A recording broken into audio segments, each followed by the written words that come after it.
First technique we're going to use is Mishima. I'm going to show you the traditional, but in my opinion, more difficult way to do it. And then I'm going to show you a cheater method that's a little bit easier. It does require a material that is not in your kit. You can get it from me in the studio, and that is wax. But you will need to get a different brush to use that's just for wax. So let me know if you'd like to pick up that material.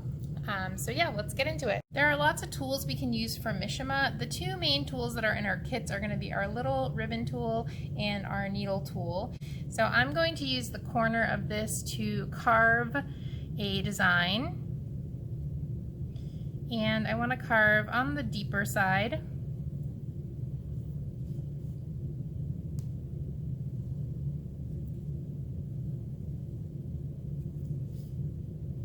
I'm going to carve a flower. So as you can see, when I carve, this nice ribbon comes out. This is how you know your clay is in the right area of dryness, because you get this nice ribbon.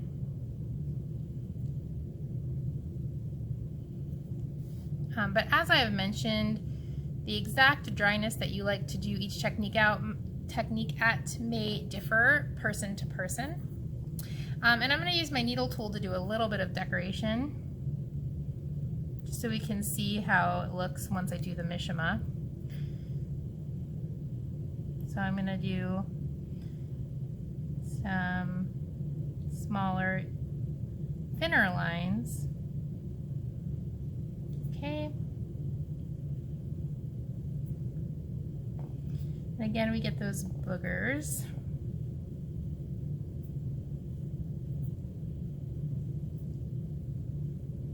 Right, so I'm going to gently brush them away because I don't have slip already on them like I would with Sgraffito. I can start to brush them away. I'm actually trying to make room for the slip. All right, so now I'm going to take our slip and I'm going to brush it in to all of the carved lines. And I want to use it pretty thick because I want it to not just go in the line, but almost fill in the area that I've carved away. So I'm going to put this on the thicker side.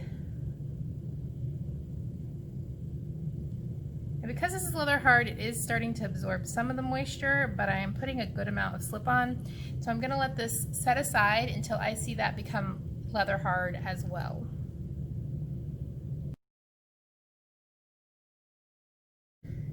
And again, once we start, if it's too soft, we can always stop. I'm going to take my metal rib and I'm going to gently scrape away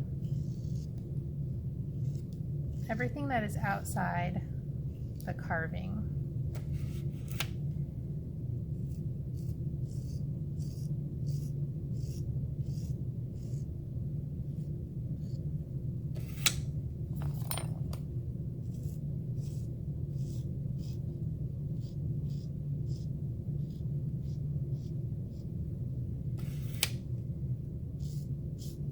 Again, if it gets too wet, just a little bit moist here, yeah, you can always stop and come back.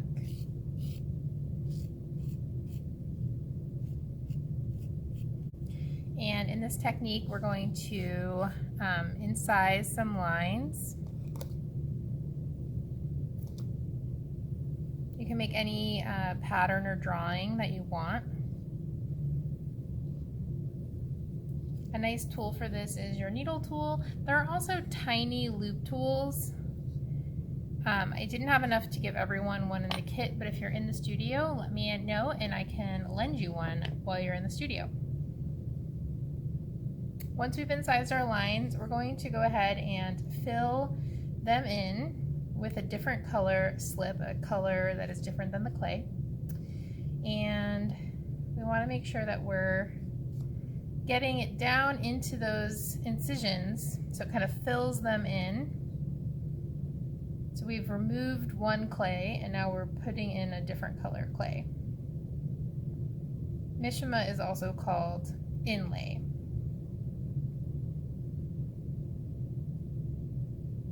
Once we do that, we're gonna let it sit till it's nice and dry. This might take quite a while. That is normal because we're adding very wet clay to our leather hard tile.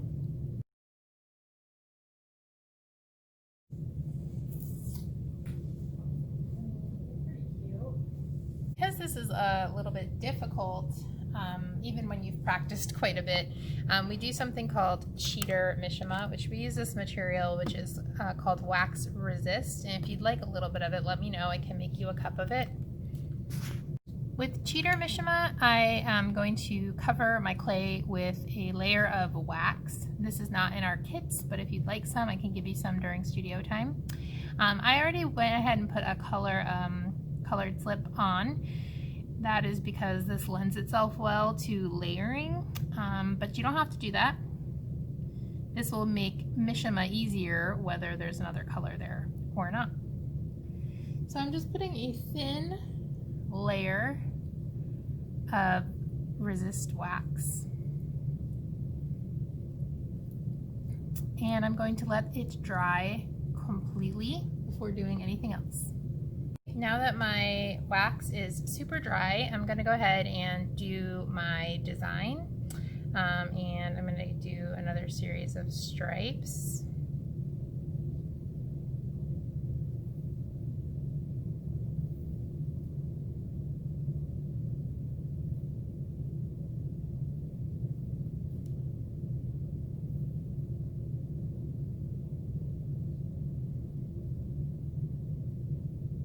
Okay, now I'm going to go ahead and add my second color of slip, and instead of just adhering to the entire pot, you'll see it does this great thing where it beads up. So it goes into the incisions that you made, but it beads up on the rest of it. I'm going to make sure I get my slip into all the nooks and crannies that I've created. So I want it to really inlay.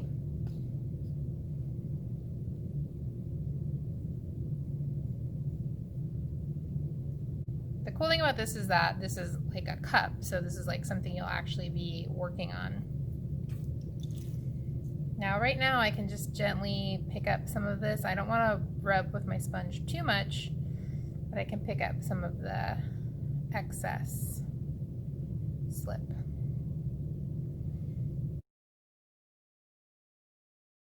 Okay, now that we've got most of our slip dry, I'm just going to take a clean sponge and just do one more gentle pass. The clay does bead up on the wax, but the wax can be rubbed off with too much pressure, so again, this is just a gentle swipe.